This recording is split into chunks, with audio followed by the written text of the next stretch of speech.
እንደምሰነበታችሁ የቻናል ተመልካቾቻችን፣ ከዚህ ከሆፕ ቻናል ኢትዮጵያ ዋና ስቱዲዮ የተለየን የመጽሐፍ ቅዱስ ውይይት ዛሬ የተለየ ውይይት ይዘንላችሁ ቀርበናል። የዚህ ርዕሳችን ደግሞ በዚህ ውይይት የምናቀርብላችሁ ዋና ርዕስ በጉ የፈታቸው 7ቱ ማህተሞች የሚል ርዕስ ነው የሚኖረን። በዋናነት የምናየው የመጽሐፍ ቅዱስ ክፍል በራዕይ መጽሐፍ ምዕራፍ 6 ጀምሮ የተገለጹትን ማህተሞች እየገለጥን ምን እንደሚያመለክቱ የምናይበት ልዩ የመጽሐፍ ቅዱስ ውይይት ነው የሚኖረን። ነገር ግን ከዛ በፊት ማህተሞቹ ጋር ለመድረስ ከዛ በፊት ያሉትን ምዕራፎች ማየት የግድ ይለናል እና እንደ መግቢያ አድርገን 2 ምዕራፎችን ከራዕይ መጽሐፍ ምዕራፍ 4 እና ምዕራፍ 5 የመግቢያ ውይይት አድርገን አስቀድመን እንመለከታለን። ስለዚህ ዛሬ የሚኖረን በመጀመሪያው የመግቢያ ውይይታችን ማለትም በራዕይ ምዕራፍ 4 ላይ አተኩሮ የሚኖረን የውይይት ጊዜ ነው የሚኖረን። ስለዚህ በዚህ ውይይት የሚካፈሉትን የእግዚአብሔር አገልጋዮች አስተዋውቃችኋለሁ። በግራ በኩል ስጀምር ፓስተር ተመስገን ቡቲ አሉ። እንደገና በቀኝ በኩል ፓስተር አይጠገ ብርሃም በመሃላችን አሉ። ይህ ውይይት የምመራችሁ ትዝና በለጠ እባላለሁ። በቴክኒክ ደግሞ ወንድማችን ጥናም አለ። እንዲሁም ታችን ሚሪ በዚህ ያገለግሉናል። በመሃላችን የእግዚአብሔር መንፈስ እንዲገኝና ቤታችንን እንድንቀጥ ጸሎት አድርገን እንጀምራለን። እንጸልይ። በሰማይ ያለ የምትወደን ቅዱስና መልካም አምላካችን እጅግ አድርገን እናመሰግናለን። ደግሞ ሌላ እድል ከአንተ የምንማርበትን ይህን እድል አዘጋጅተህ ስለሰጠን ተመስገን። እስከዛሬ ስታስተምረን እንደቆየ ከዛም በበለጠ መልክ በመሃላችን ተገኝተን በዚህ ውስጥ ለእኛ ያስቀመጥከውን በረከት ለእኛም ለሚመለከቱ ለሚያዳምጡን ሁሉ እንድትሰጥ እንለምንሃለን። እኛ ቃልን ስንከፍት አንተ በመንፈስ ቅዱስህ አእምሯችን እንድትከፍትልን በመንፈስ ቅዱስህ ሁላችን እንድታስተምረን እንለምንሃለን። በኋላችን በክብር በሞገስ እንድትገኝ እንጠይቃለን። በክርስቶስ በኢየሱስ ስም። ስለዚህ ተመልካቾቻችን እንግዲህ የሚኖረን ውይይት እንዳላችሁ በጉ የፈታቸው 7ቱ ማህተሞች በሚል ርዕስ ነው እና እነዚህ ማህተሞች የሚገኙት ከምዕራፍ 6 ላይ ጀምሮ ተገልጸው የምናገኛቸው ናቸው።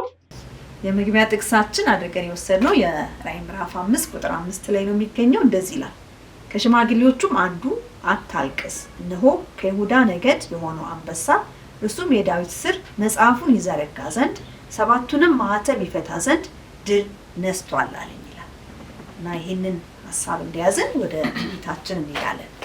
የመጀመሪያ ጥያቄያችን እንግዲህ ምዕራፍ 4ን ስንገልጥ ምን ብሎ ነው የሚጀምረው? የራዕይ ምዕራፍ 4 ከዚያም በኋላ አየሁ፣ እነሆ በሰማይ የተከፈተ ደጅ እንደ መለከትም ሆኖ ሲናገረኝ የሰማሁት ፊተኛው ድምፅ ወደዚህ ውጣና ከዚህ በኋላ ሊሆን የሚያስፈልገውን ነገር አሳይሃለሁ አለ ይላል እና እንግዲህ ምዕራፉ ሲጀምር የሚጀምረው ከዚህ በኋላ እያለ ነው ሲገልጽ የምንመለከተው እና እንግዲህ ከዚህ በፊት በነበረን እንደተመለከትነው ከምዕራፍ 3 እስከ ምዕራፍ 3 ድረስ የነበሩት ውይይቶች 7ቱ ቤተ ክርስቲያናቶችን ስንወያይ ቆይተን ነበር በባለፈው ትምህርታችን እና ከምን በኋላ ማለቱ ነው? ከዛ በኋላ ማለቱ ነው ወይስ ሌላ የተለየ ትርጉም አለው? ይሄ ከዚህ በኋላ ብሎ የሚጀምረው ሀሳብ ምንን ለማመልከት ነው? ዮሐንስ እንደዚህ ብሎ መጽሐፉን ያስቀምጣል። እንግዲህ እንዳው እንደ መግቢያ ያክል ወደ ጥያቄው ከመሄዳችን በፊት እንደ መግቢያ ያክል ምዕራፍ 4 እና ምዕራፍ 5 ከምዕራፍ 6 እስከ ምዕራፍ 8 ላሉት የ7ቱ ማህተሞች መነሻ መሰረት ከዚህ ጋር የተያያዙ ናቸው። ምዕራፍ 4 በሰማይ ስላለው ዙፋን እና በእርሱ ላይ ስለተቀመጠው ነው የሚናገረው።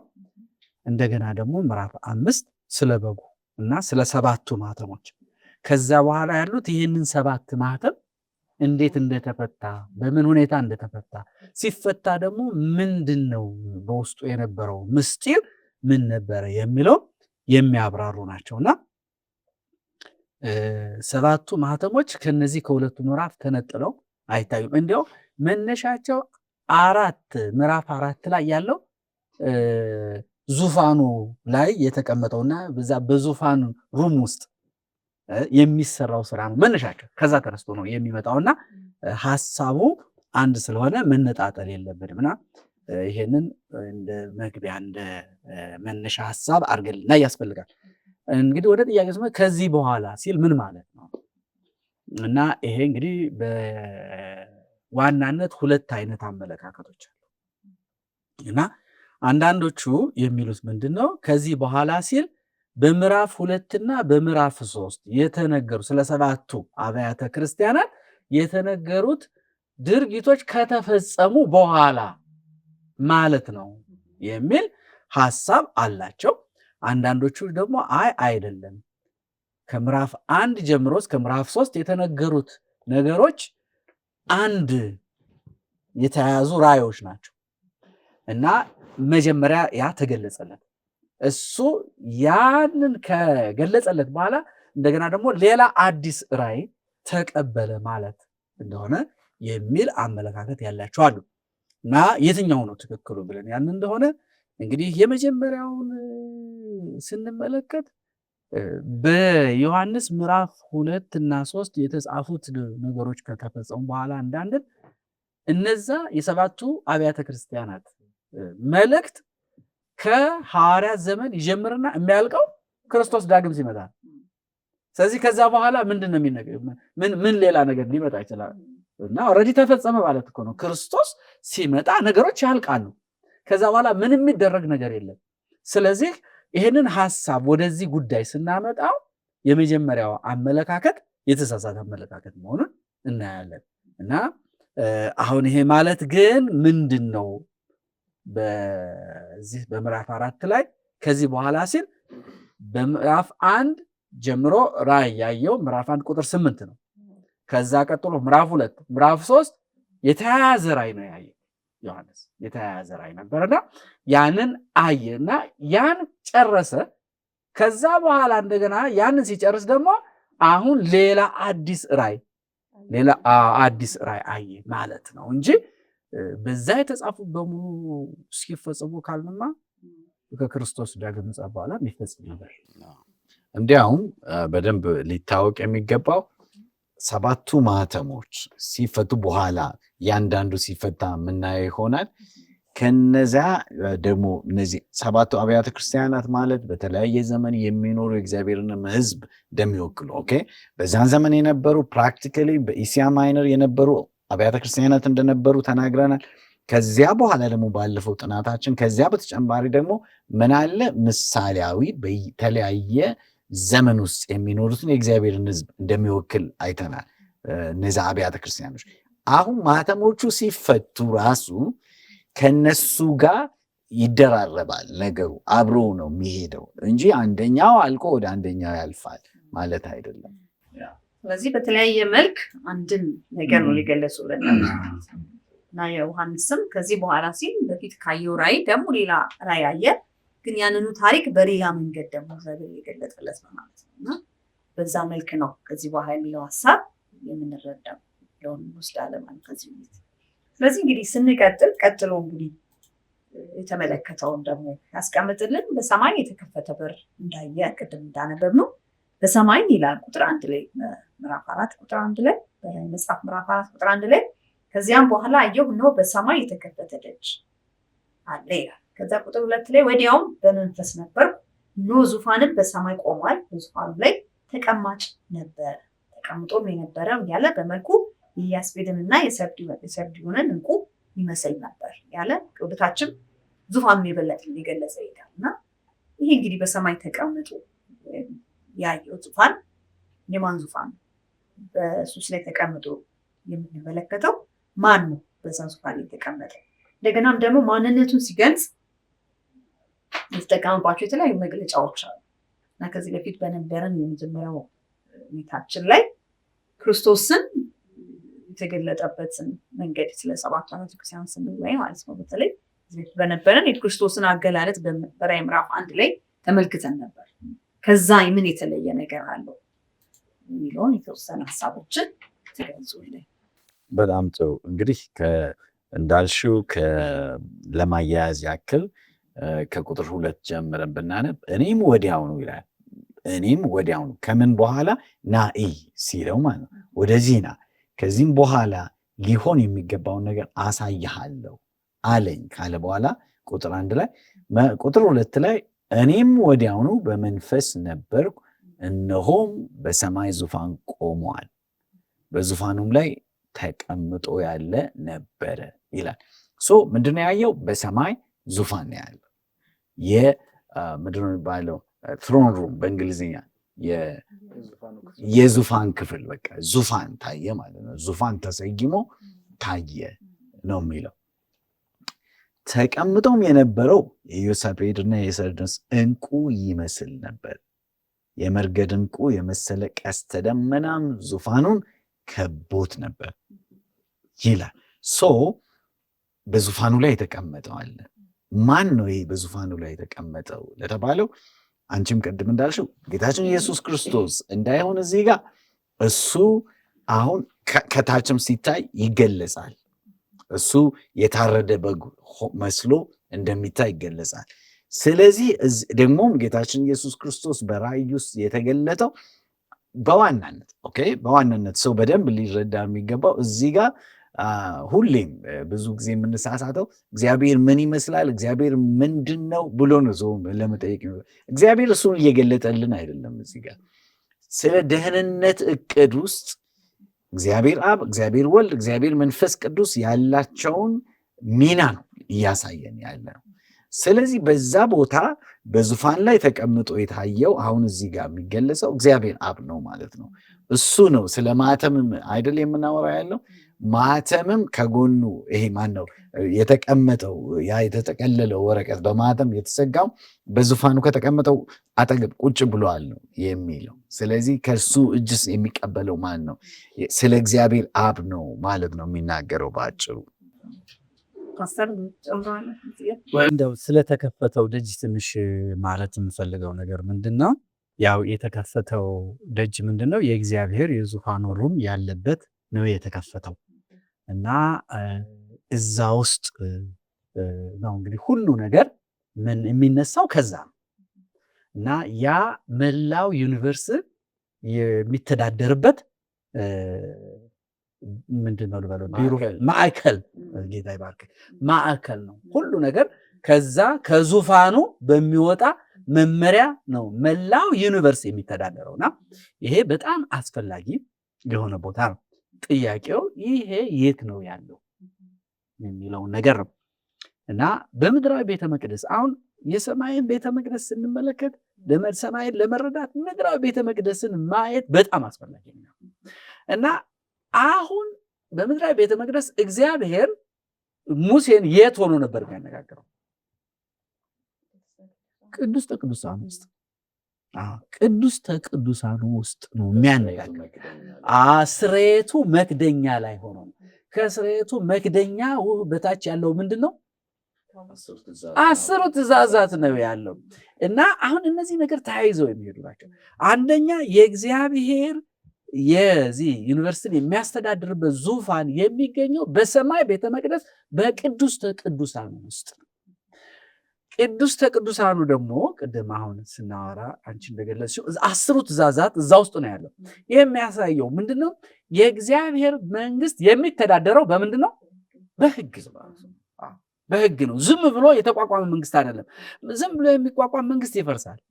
በህግ ነው የሚተዳደረው። ማንኛውም መንግስት ህግ፣ ስርዓት፣ ደንብ አለው። ለዚህ ነው 10 ትእዛዛት የእግዚአብሔር ባህሪ መገለጫዎች ናቸው የምንለው እና እሱ ነው እንግዲህ አሁን ሌላው እንግዲህ ዮሐንስ ና ወደ ላይ ውጣና እይ ተባለ አይደለም? ውጣና እይ ተባለና ውጣና ከዚህ በኋላ ሊሆን የሚያስፈልገውን ነገር አሳይሃለሁ እና ዮሐንስ ይሄ ራእይ ለዮሐንስ የተሰጠበት ዋናው ምክንያት ምንድነው? አሳይሃለሁ ነው አይደለ? ከዚህ በኋላ የሚሆነው አሳይሃለሁ እና እግዚአብሔር ምንድነው በምድር የሚፈጸሙ ነገሮችን የበለጠ ዮሐንስን የጠራው ከዚህ በኋላ በምድር የሚፈጸሙ ነገሮች ምን እንደሆነ የበለጠ እንዲያውቅ። እና አሁን ይሄ የሚያስረዳን ነገር ምንድነው? ወደፊት የሚፈጸሙ ነገሮችን የበለጠ ማወቅ አለብን። እማናውቅ ከሆነ ችግር ነው። እግዚአብሔር ወደፊት የሚፈጸሙ ነገሮች ኮንሰርን አድርገውታል እና ወደፊት የሚፈጸመው ላሳይ ነው ያለው። ወደፊት ምንድነው መጽሐፍ ቅዱስ ትንቢት እንትን ነው፣ እንደ ብርሃን ነው። ወደፊት ያለውን ነገር ያሳየናል፣ ቀድሞ ያሳየናል። ስለዚህ ምንድነው እንዘጋጃለን። ለሚሆነው ለሚመጣው ነገር ነው። እማናውቅ ከሆነ ግን አንዘጋጅም።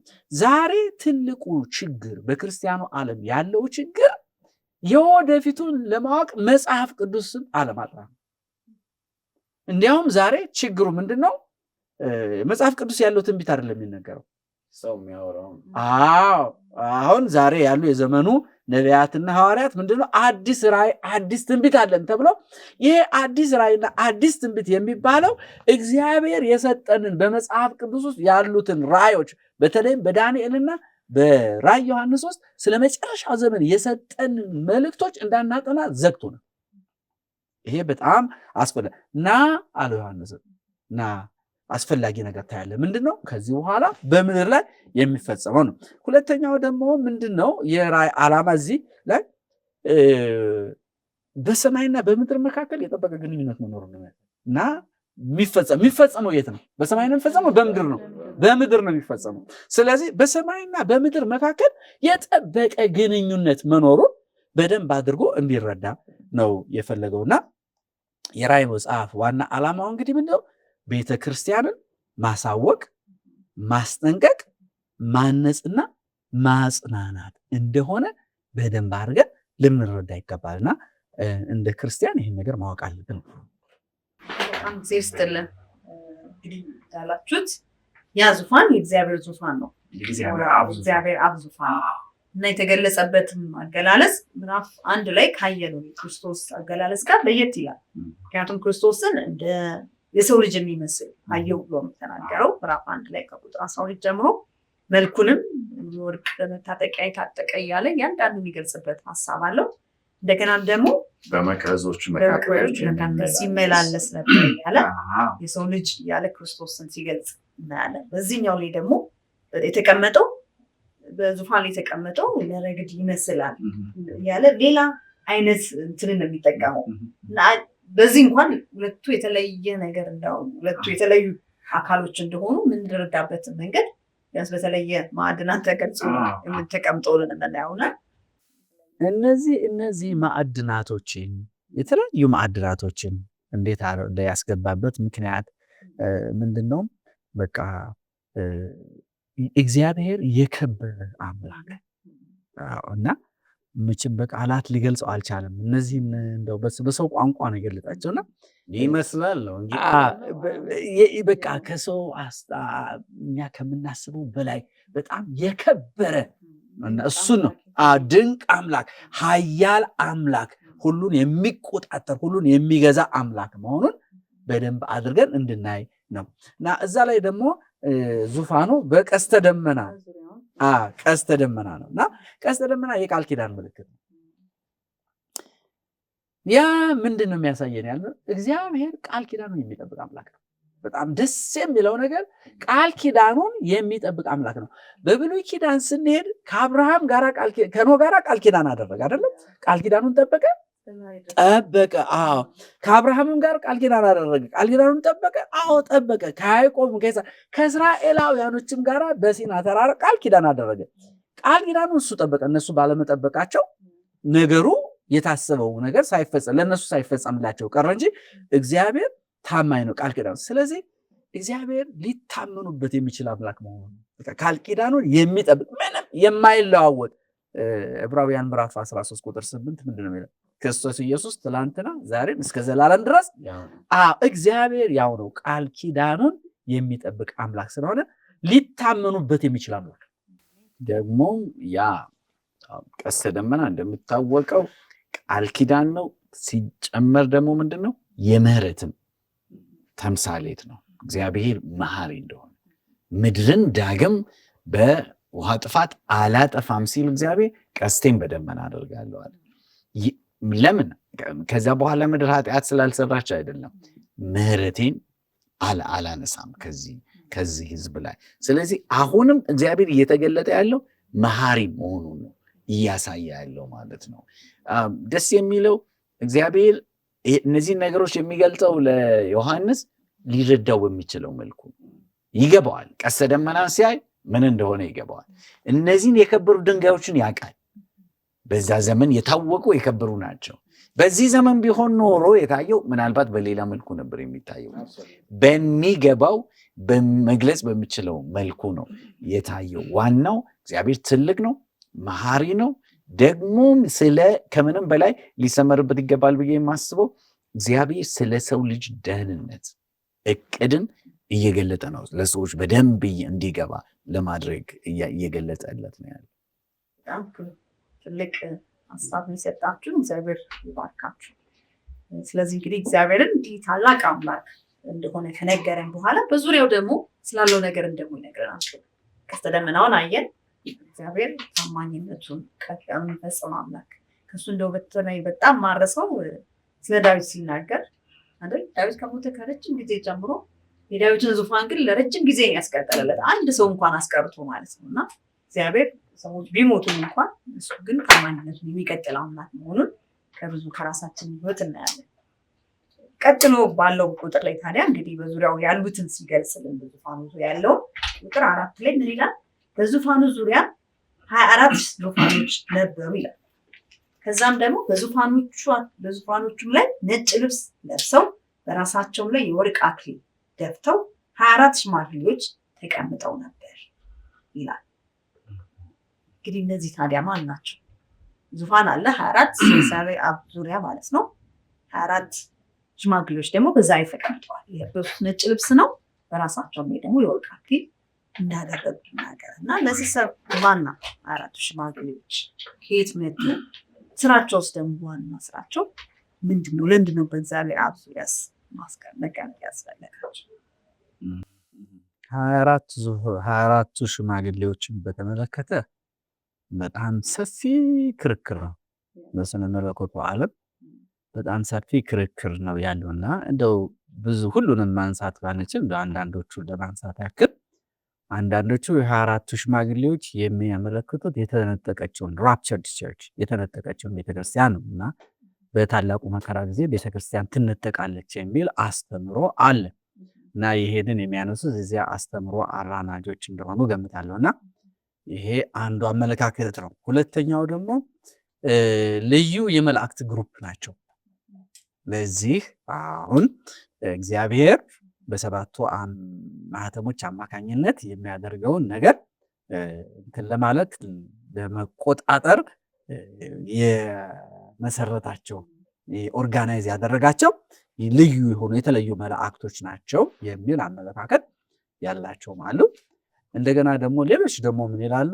በሰማይ ያለውን የእግዚአብሔርን መንግስት ለመምራት የተለየ ስልጣን ያለው በመለኮት የተሾመ ቡድን ነው የሚል አመለካከት ያላቸው አሉ። ነገር ግን እነዚህ መገለጫዎች ከ24 ሽማግሌዎች ጋር የማይገናኙ መሆናቸውን እንመለከታለንና በመጀመሪያ መላእክቶች አይደሉም። ለምን መጽሐፍ ቅዱስ ምን ይላል? ሽማግሌዎች ነው የሚለው አይደለም? ሽማግሌ የሚለው ቃል የሚሰጠው በመጽሐፍ ቅዱስ ውስጥ ከዘፍጥረት ጋር ስንሄድ የሚሰጠው ለሰው ልጅ የሚሰጥ እንጂ ለመላእክት የሚሰጥ ወይም ደግሞ ለቤተ ክርስቲያን የተሰጠ ነገር አይደለም እና ይሄ አንዱ ነው። በሁለተኛ ደረጃ ደግሞ መልአክ ሁልጊዜ በመጽሐፍ ቅዱስ ስናይ በእግዚአብሔር ፊት ቆመው ነው የሚለው እንጂ በዙፋን ላይ ተቀመጡ የሚል እናገኛለን? አናገኝም በፍጹም። እነዚህ ግን በምን ላይ ነው የተቀመጡ? በዙፋን ላይ ነው የተቀመጡ ነው የሚለውና በሶስተኛ ደረጃ ይሄ እንግዲህ አንዱ ነው። በሶስተኛ ደረጃ ሌላው ልዩነት ደግሞ ሽማግሌዎቹ የለበሱት ነጭ ልብስ በራዕይ 3:4-5 እንዳየ ነው ምንድናቸው? ታማኝ የእግዚአብሔር ልጅ የሚለብሱት ልብስ ነው። እና ድል የነሱ ሰዎች ድል መንሳታቸውን የሚገልጽ እንደሆነ እንናገራለን። ሌላው ደግሞ አራተኛው ምንድን ነው? እነዚህ ሽማግሌዎች አክሊል አለ። አክሊል ካለ ምንድን ነው? የአሸናፊነት ምልክት። አሸናፊነት ካለ ደግሞ ምን አካሂደዋል ማለት ነው? ጦርነት አካሂደዋል፣ ትግል አካሂደዋል እና ድል አድርገዋል። ትግል አድርገው ወይም ጦርነት አካሂደው ድል አድርገዋል። ስለዚህ ይሄ የሚያመለክተው ምንድን ነው ያልን እንደሆነ ከሰው ልጆች ጋር ነው ሊያያዝ የሚችለው። ምክንያቱም መላእክቶች ያካሄዱት ጦርነት የላቸውም። ግን ጦርነት እያካሄዱ ያሉት እነማን ናቸው? የሰው ልጆች ናቸው። ከማን ጋራ? ከሰይጣንና ከክፉ ኃይሎች ጋራ ጦርነት እያካሄዱ ነው ያሉት። እነኚህ 24ቱ ሽማግሌዎች ሰዎች ድል ያደረጉ ሰዎች መሆን አለባቸው። ድል የነሱ ሰዎች መሆን አለባቸው። እና ታዲያ እነዚህ ድል የነሱ ሰዎች ከሆኑ እንዴት ነው ከየት ነው የመጡ ስንል ማቴዎስ ምዕራፍ 27 51 እስከ 53 ላይ ክርስቶስ በተነሳበት ጊዜ መቃብሮች ምን ሆኑ ይላል? ቅዱሳኖች ተነሱ የሚል እናገኛለን። እና እነዚህ ክርስቶስ በሚነሳበት ጊዜ ያስነሳቸው ሰዎች ወይም ሞትን ማነው ኃጢአት ጋር ታግለው ያሸነፉ ሰዎች መሆን አለባቸው እንጂ ሌላ መላእክቶች ሊሆኑ አይችሉም። በጣም ጊዜ ስጥልን። ፓስተር የምትጨምራለህ አንድ ሀሳብ ብቻ ልጨምር ፓስተር ባለው ላይ። እነዚህ እንግዲህ ብዙ ጊዜ ለዮሐንስ ማብራሪያ የሚሰጡ ሆነው ነው የቀረቡት። ለምሳሌ ምዕራፍ 5 ላይ ምዕራፍ 7 ከቁጥር 13 እስከ 14 ላይ በነዛ ቦታዎች ዮሐንስ ያልተረዳውን የሚገልጹለት ነበሩ።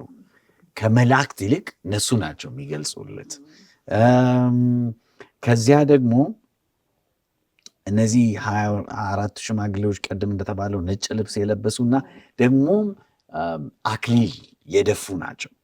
አክሊል ተብሎ እዚህ ጋር እንትን ያለው አክሊል ሁለት አይነት ነው በግሪክ ቋንቋ። አንደኛው አክሊል የድል አክሊል ነው።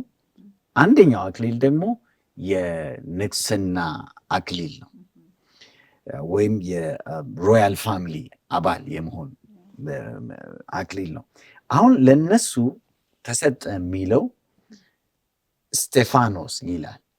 እሱ ማለት ድል መንሳታቸውን የሚያረጋግጥ ነው ፓስተር እንዳለው እንጂ ዲያደም ቢል ኖሮ የተጠቀመው ቃል በቃ የንጉስ ቤተሰብ ናቸው የሚል ነበር። እሱ አይደለም። ድል የነሱ ሰዎች የሚሰጣቸውን አክሊል ነው ደፍተው ያሉትና ከሰው ልጅ መካከል ክርስቶስ ኢየሱስ ካስነሳቸው የመጀመሪያ ብኩር ከሚባሉት ፍሬዎች ይሆናሉ ተብሎ ነው የሚታመነው። ኢንፋክት እውነት ለመናገር ዮሐንስ እነዚህ ናቸው እንዲህ ነው ብሎ ማብራሪያ አልሰጠን ስለነሱ። ግን ያለው ትንታኔ ካለው ነገር ስንረዳ እነሱ ናቸው ተብሎ ነው የሚታሰበው። በጣም ጊዜ ስጥልን። ጥሩ አድርጋችሁ ነው ያብራራችሁልን። እንግዲህ ተመልካቾች እናንተም እነዚህን የበለጠ በራሳችሁ እንድታጠኑ ጋብዛችኋለን።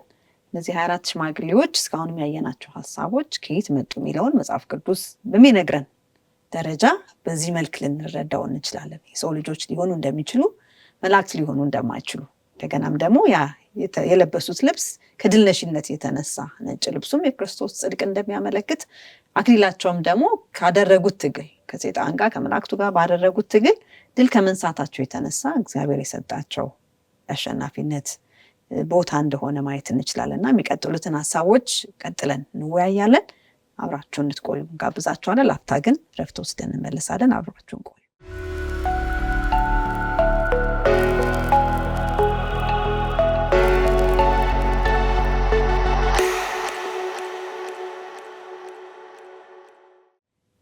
ተመልካቾቻችን ከአፍታ ረፍት በኋላ ተመልሰን መተናል። እንግዲህ ቀጥሎ የሚኖሩትን ጥያቄዎች ያነሳን የበለጠ በዚህ በምዕራፍ 4 ላይ በተለይም ደግሞ በአዲስ የተወያየን ያለነው የበጉ የፈታቸው 7ቱ ማህተሞች በሚል ርዕስ የተወያየን ያለነው የመጽሐፍ ቅዱስ ክፍል ነው በዋናነት የምናየው። ለዛሬ ግን ቅድም እንደተናገርነው በመግቢያ ሐሳብ ላይ ነው የተወያየን ያለነው። እንደ መግቢያ ወሰድነው የመጀመሪያው የመግቢያ ሐሳባችን በምዕራፍ 4 ላይ ያለውን ሐሳብ ተነስተን የተወያየን ነበር። እስካሁን የሚቀጥለውን ጥያቄ አሁን አንስተን እንደገና ውይይት እናደርጋለን። እንግዲህ ቀጥሎ በዚህ በምዕራፍ 4 ላይ ከምናየው ከሽማግሌዎቹ ባሻገር ሌላም ደግሞ የተጠቀሱልን አሉ። ምን ይላል? ከቁጥር 6 ላይ ሲጀምር ማለት ነው የመጽሐፍ ምዕራፍ 4 ቁጥር 6 ላይ በዙፋኑም መካከል በዙፋኑም ዙሪያ በፊቱና በኋላ ዓይኖች የሞሉባቸው 4 እንስሳቶች ነበሩ ይላል። እና ይሄ የእግዚአብሔር አብ ዙፋን ላይ ዙፋን ዙሪያ በመጀመሪያ 24 ሽማግሌዎች እንደነበሩ ተመልክተናል። በዙፋኑ ዙሪያ ቀስተ ደመና እንደነበረ አይተናል። አሁን ደግሞ ሌላ የሚገልጽልን ሌላ እንስሳቶች 4 እንስሳቶች በአይን ደግሞ የተሞሉ እንዳሉ ደግሞ ይገልጽልናል። እና እነዚህ እንስሳቶች ምንድን ናቸው? አንደኛው እንደዚህ ይመስላል እያለ ራሱ እያንዳንዱን እንስሳ ሲገልጽልን እንመለከታለን። እና እንግዲህ 4 ሽማግሌዎቹ የሚወክሉትን አይተናል። እነዚህ እነማን ናቸው? 4ቱ እንስሳቶች በእግዚአብሔር ዙፋን በእግዚአብሔር አብ ዙፋን ዙሪያ የምናገኛቸው 4ቱ እንስሳቶች እነማን ናቸው? ከየት መጡ? የእነሱ ስራ ምንድን ነው የሚለውን ሀሳብ እንደገና እንድታነሱልን ጋብዛችኋለን። እሺ፣ እነዚህ እንግዲህ 4ቱ እንስሳት በእግዚአብሔር ዙፋን ዙሪያ ያሉ እንስሳት ናቸው ብሎ ነው የሚጠቅሰው። እነዚህ መጽሐፍ ቅዱስ እንደሚናገረው ሳያቋርጡ እግዚአብሔርን በማምለክ ስራ የተጠመዱ ናቸው። ሳያቋርጡ እግዚአብሔርን የሚያመልኩ ናቸውና ከዚያ ደግሞ ምንድን ነው የምንመለከተው? ለምሳሌ እንዳልሽው ምዕራፍ 4 ላይ ከቁጥር 8 እና 9 ላይ ስለነሱ ይናገራልና እስቲ እሱን አንብቢልን። የራዕይ መጽሐፍ ምዕራፍ 4 ቁጥር 8 ጀምሮ እንደዚህ ይላል። 4ቱም እንስሳቶች እያንዳንዳቸው 6 ክንፎች አሏቸው፣ በዙሪያቸውና በውስጣቸውም ዓይኖች ሞልተውባቸዋል። ቅዱስ ቅዱስ ቅዱስ የነበረውና ያለው የሚመጣውም ሁሉንም የሚገዛ ጌታ አምላክ እያሉ ቀንና ሌሊት አያርፉም። እንስሶቹም በዙፋኑ ላይ ለተቀመጠው ከዘላለም እስከ ዘላለም በሕይወት ለሚኖረው ለእርሱ ክብርና ውዳሴ ምስጋናን በሰጡ ጊዜ 24ቱ ሽማግሌዎች በዙፋን ላይ በተቀመጠው ፊት ወድቀው ከዘላለም እስከ ዘላለም በሕይወት የሚኖረውን እየሰገዱ ይላል። ቀጥል ጨርሰው። ኦኬ፣ ግድ የለም። እዚህ ጋር እንግዲህ እንደምንመለከተው እነዚህ ለዮሐንስ የቀረቡት ምን ተብሎ ነው? እነዚህ ፍጡራን 4 ፍጡራን ሕያዋን ፍጡራን ናቸው። እያንዳንዳቸው 6 ክንፎች ነበሯቸው። በዙሪያቸው በውስጣቸው በዓይኖች የተሞሉ ናቸው ይላል እና ስራቸው ምንድን ነው? ቀንና ሌሊት በእግዚአብሔር ዙፋን ፊት ምን ይላሉ? ቅዱስ ቅዱስ እያሉ እግዚአብሔርን የሚያመልኩ ናቸው ነው የሚለው። የሚገርመው ባለፈው ትምህርታችን ስንል እንደነበር ነው እግዚአብሔር ሲገልጥ ለዮሐንስ ሲገልጥ ሊረዳው በሚችለው መልኩ እነዚህ ሪል እንስሳት ናቸው አይደሉም።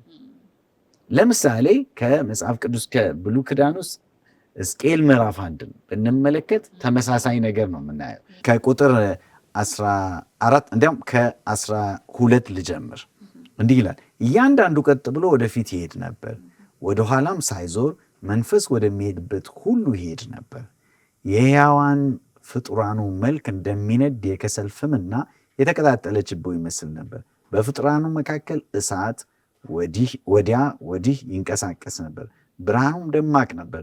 ከእሳቱም ውስጥ መብረቅ ይወጣ ነበር። ፍጡራኑም እንደ መብረቅ ብልጭታ ፍጥነት ወዲያ ወዲህ ይወረወሩ ነበር ይላል። በከፍተኛ ፍጥነት እንደሚንቀሳቀሱ ነው የሚያሳየው፣ በብርሃን ፍጥነት አይነት። እነዚህ እነማን ናቸው የሚለውን እዚሁ ላይ ደግሞ ሕዝቅኤል ሲያብራራው እናገኘዋለን። ከምዕራፍ 10 ላይ ቁጥር 20 እስከ 22 ስናነብ እንዲህ ሲል ያብራራቸዋል። ሕዝቅኤል ምዕራፍ 10 ከቁጥር 20 እስከ 22 አንብቤልን እስቲ በአንቺ መጽሐፍ ቅዱስ ካገኘሽ። ቁጥር 20 እስከ 22 ሕዝቅኤል ምዕራፍ 10 ቁጥር 20 እስከ 22 እንደዚህ ይላል። ይህ በኮቦር ወንዝ ከእስራኤል አምላክ በታች ያየሁት እንስሳ ነው። ኪሩቤልም እንደነበሩ አስተዋልኩ። ለእያንዳንዱም 4 ፊት፣ ለእያንዳንዱም 4 ክንፍ ነበሩት። የሰውም እጅ አምሳያ ከክንፎቻቸው በታች ነበረ። ፊቶቻቸውም በኮቦር ወንዝ ያየኋቸው ፊቶች ይመስሉ ነበር። እነርሱና መልካቸውም እንዲሁ ነበረ። እያንዳንዱም አቅንቶ ወደፊቱ ይሄድ ነበር። አዎ፣ ስለዚህ አሁን በጣም ግልጽ አድርጎ ነው የሚናገረው። እንግዲህ ምዕራፍ 1 ላይ በደንብ አድርጎ ምን እንደሚመስሉ እነዛ ፍጡራን ነው ያላቸው። እዚህ ራእይ ምዕራፍ 4 ውስጥም በእንግሊዝኛው the living creatures ነው የሚለው፣ ሕያዋን ፍጡራን ነው የሚለው። እና እነዚህን ፍጡራንን ምን አድርጎ ነው የሳላቸው? ማን ነው የገባው? በኋላ መጀመሪያ ላይ ፍጡራን እያለ ነው የገለጻቸው። በኋላ ላይ ግን አስተዋልኩ ይላል። ምን እንደሆኑ ነው ያስተዋለው? እነዚህ በኮቦር ወንዝ አጠገብ ከእስራኤል አምላክ በታች ያየኋቸው ሕያዋን ፍጡራን ነበሩ ይላል። ኪሩቤልም እንደሆኑ አስተዋልኩ ይላል። ኪሩቤል እንደሆኑ አስተዋልኩ። ምንድን ናቸው ኪሩቤል ማለት? ምን ማለት ነው ብለን ስናይ በዘጸአት ምዕራፍ 25 ከቁጥር 18 እስከ 21 ላይ በምናይበት ጊዜ እግዚአብሔር በስርየቱ መክደኛ ከላይ እንዲሸፍነው የሚቆሙ ኪሩቤሎችን ስራ ነው ያለው እግዚአብሔር ለሙሴ። እና ኪሩቤል ማለት የእግዚአብሔርን ዙፋን ከበው በቅርበት እርሱን የሚያገለግሉ ሁል ጊዜ በኢሳይያስ ምዕራፍ 6 ላይ ደግሞ ቅዱስ ቅዱስ ብለው ኪሩቤሎች ሳያርፉ እግዚአብሔርን ያመልካሉ ይላል። ልክ ራእይ ምዕራፍ 4 ላይ ቅድም እንዳየነው ማለት ነው። ስለዚህ እነዚህ አራቱ ፍጡራን የተባሉት በእግዚአብሔር ዙፋን ዙሪያ ያሉ ኪሩቤሎች ወይም ኃያላን መላእክት ናቸው የሚል ነው ያለው ማስተዋል ማለት ነው ከመጽሐፍ ቅዱስ አንጻር ሲታይ። እሺ እግዚአብሔር ይስጥልን። ፓስተር የምትጨምረው አለ? እንግዲህ ትንሽ ነገር በጣም ጥሩ አብራርቶታል። እንግዲህ እነዚህ ፍጥረታት አንደኛ 6 ክንፎች አሏቸው እና ክንፍ የምን ምልክት ነው? የፍጥነት ምልክት ነው። እነዚህ ሰዎች ፈጣኖች ናቸው እና ምንድነው ፈጣንነታቸው? ምንድነው? የእግዚአብሔርን ትእዛዝ ለመፈጸም በቃ አያመኑትም፣ አያወላወሉ በፍጥነት ነው። እግዚአብሔር አንድ ነገር ካዘዘ ያንን ትእዛዝ ወዲያውኑ ይፈጽማሉ። በፍጥነት ነው የሚፈጽሙና ለዚህ ነው በጣም ወደ እግዚአብሔር ቀረብ ያሉ በመላእክት ውስጥ ስትመለከቱ አለ የስልጣን ተዋረዶች አሉ። እነዚህ በእግዚአብሔር ዙፋን ዙሪያ ነው ያሉ፣ ለእግዚአብሔር በጣም የቀረቡ ናቸው። ሌሎች ደግሞ አሉ ከዛ ውጭ ሆኑ የሚታዘዙ ሌሎች መላእክቶችም አሉ እና ግን እነዚህ በጣም የቀረቡ ናቸው። ስለዚህ ይሄ ለእግዚአብሔር በቃ በፍጥነት ፈቃዱን የሚፈጽሙ መሆናቸው ነው። ከዛ ደግሞ አይኖች አሏቸው ይላል እና አይን ደግሞ ምንድን ነው? ይሄ ማየት ማለት የማስተዋል እና ማስተዋላቸው በጣም ላቅ ያለ በጣም የተለየ ማስተዋል አላቸውና እንግዲህ እንደምናውቀው ሉሲፈር በማስተዋሉ በመላእክት ዓለም ውስጥ እጅግ በጣም የላቀ ነበርና እነዚህም ምናልባት የዚያን ያክል ላይሆን ይችላል፣ ግን የተለየ ማስተዋል የተለየ ጥበብ ያላቸው መላእክቶች እንደነበሩ አገልጋዮች እንደነበሩ ይዛል እና አሁን ሲኑን ስንመለከተው በዙፋን ላይ የተቀመጠው አለ። ከዛ በዙሪያው ማን አለ? 24ቱ ሽማግሌዎች አሉ። እነዚህ ደግሞ ሕያዋን ፍጥረታት አሉ። ተመልከቱ እና እግዚአብሔር በሚሰራው ስራ ውስጥ የሚሰራውን ስራ ፌር መሆኑን በደንብ እንዲታይ ሰማይ ያሉ ፍጥረታትም አሉ፣ ከምድር የሄዱ ፍጥረታትም አሉ እና በጣም የሚደንቀኝ እግዚአብሔር ዝም ብሎ እኮ መስራት ይችላል። እግዚአብሔር አይደል እንዴ? መስራት ማን ያዘዋል? እሱ ሁሉን ቻይ ነው። እሱ ኃያል አምላክ ነው። ይሄ የሚያሳይ እግዚአብሔር ሁል ጊዜ ለፍጥረቶቹ ይጠነቀቃል እና ዩኒክ የሚያደርገው እግዚአብሔር ለፍጥረቶቹ በጣም ይጠነቀቃል፣ ያስባል። ስለዚህ የሚሰራውን ስራ በቅርበት የሚያዩ ምን ያህል ምንድነው ፌር በሆነ ሁኔታ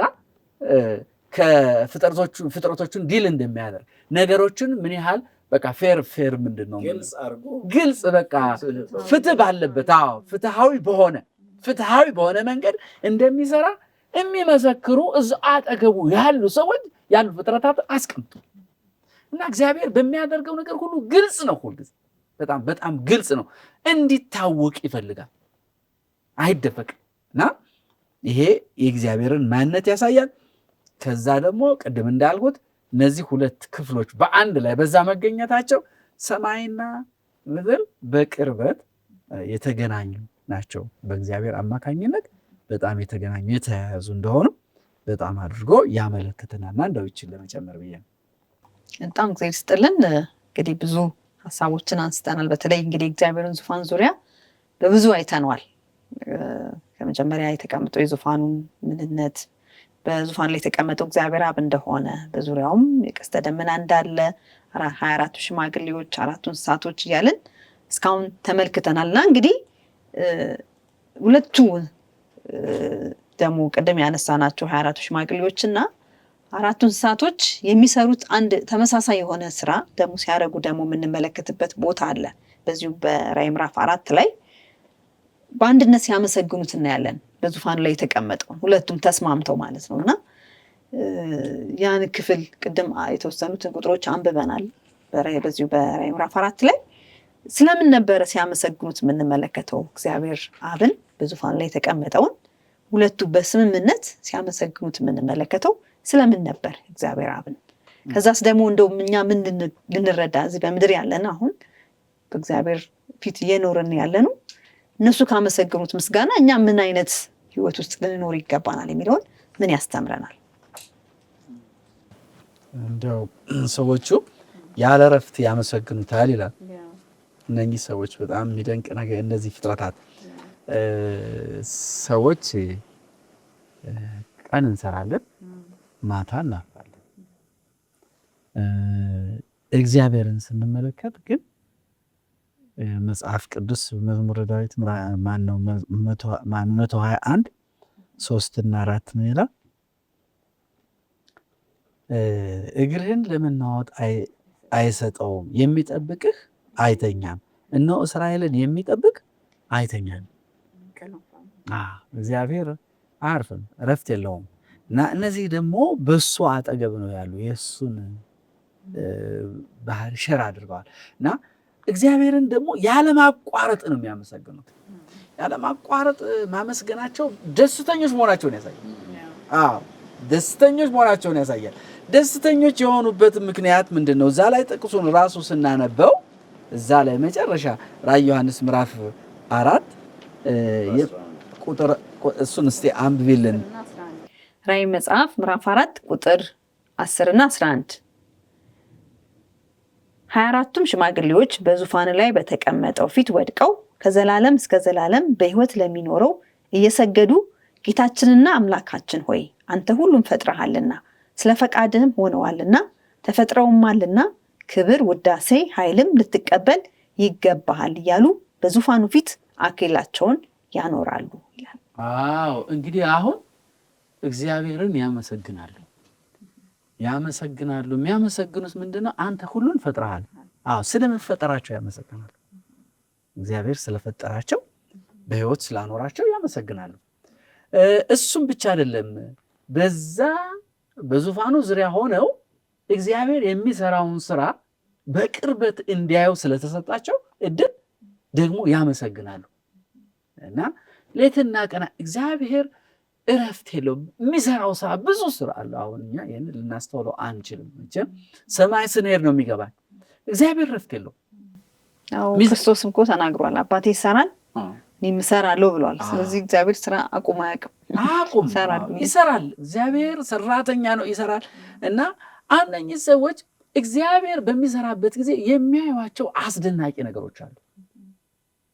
እነዛ አስደናቂ ነገሮች ልባቸውን ስለሚስቧቸው ነው። በቃ ሳያርፉ ምን ያደርጋሉ? ያመሰግናሉና አንድ ሰውዬ ምን አለ? ወድቀው ሰገዱ፣ አመሰገኑ ይላል። እና በጣም ልብ የሚነካ ነገር ነው የተናገረው። ለምንድን ነው እየወደቁ የሚሰግዱት? እንደው ሌትና ቀን ሁልጊዜ ሳያርፉ ሰገድ እና ያም የሆነው አለ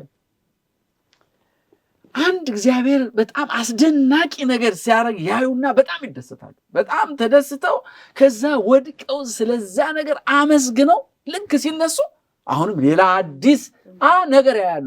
ለዛ ደግሞ እንዲህ ሲያመሰግኑ አመስግነው ሲነሱ አሁንም ሌላ አዲስ ነገር ያያሉ። ዝም ማለት አይችሉም። እግዚአብሔር አስገድዷቸው ሳይሆን ስራውን ሲያዩ ከመደነቅ የተነሳ ያከብሩታል፣ ይሰግዱለታል። ምሳሌ እግዚአብሔርም ስራ የሚያስደንቅ ስራ በየጊዜው መስራቱ የእግዚአብሔር ነገር ነው የሚገርመው። በየጊዜው የሚያስደንቅ ነገር ይሰራል፣ አያቋርጥም። እና እነዚህ ሰዎች ሁልጊዜ በጣም ልባቸው ይነካል እግዚአብሔር በሚሰራው ስራና ስለዚህ ለዛ መልሳቸው ምንድን ነው? ምስጋና ነው፣ ስግደት ነው። ይሄ ምንድን ነው? አሁን ለእኛ የምንማረው ምንድን ነው? እግዚአብሔር በሕይወታችን ስንት ድንቅ ስራ ሰርቷል። ምን ብለናል? ምን ያህል እግዚአብሔር ለዛ ምን ያህል ምስጋና መልሰናል። እንደው በጣም የሚያሳፍር ነገር ሆኖ ነው የሚሰማኝ በየዕለቱ እነኚህ ሰዎች እኮ ፈጥረሃል ስለመፈጠራቸው እንኳ አመሰገኑ ነው ሰዎች። እኛ ስለመፈጠራችን እግዚአብሔርን አመስገንን አናውቅም። ስለፈጠርከን እግዚአብሔር አምላክ አንልም። እንደው አትሊስት እንደው እግዚአብሔርን የምናመሰግነው እንደው አንዳንድ የሆነች ሌላ ነገር ስላደረገ። እነኚህ ሰዎች ግን ሁሉንም ኦል ኢንክሉሲቭ ነው ያደረገላቸውን ነገር አንዱንም አይዘነጉም። ያዩትን ነገር አንዱንም አይዘነጉም። ስለዚያ ሁሉ በእነሱ ህይወት ስለተፈጸመው እግዚአብሔር ስላደረገላቸው እንደገና ደግሞ በመላው ዩኒቨርስ እግዚአብሔር ስለሚያደርገው አስደናቂ ነገር ሁልጊዜ እግዚአብሔርን ያመሰግናሉና እኛም እንደዛ ነው መሆን ያለብን። እግዚአብሔር ስለኛ ስለሚያደርገው፣ እግዚአብሔር ስለሌሎች ስለሚያደርገው፣ እግዚአብሔር በዚህ ምድር ላይ ስለሚያደርገው መልካምና በጎ ቁጥር ስፍር ስለሌለው ነገር ከልባችን ሁልጊዜ እግዚአብሔርን ማመስገን ይገባናል ነው መልእክቱ። በጣም እግዚአብሔር ይስጥልን። ተመልካቾቻችን እንግዲህ እንደተመለከታችሁት በጣም ግሩም የሆነ የውይይት ጊዜ ነበረን። ቅድም እንደነገርናችሁ ዋናው ዛሬ የምንወያይበት ርዕሳችን በጉ የፈታቸው እዚህ ከኋላ እንደምታዩት በጉ የፈታቸው 7ቱ ማህተሞች በሚል ርዕስ የያዝነውን አዲስ የመጽሐፍ ቅዱስ ውይይት ነው። ለዛሬ የመጀመሪያውን የመግቢያ ክፍላችንን የተወያየንበት ክፍል ነበር።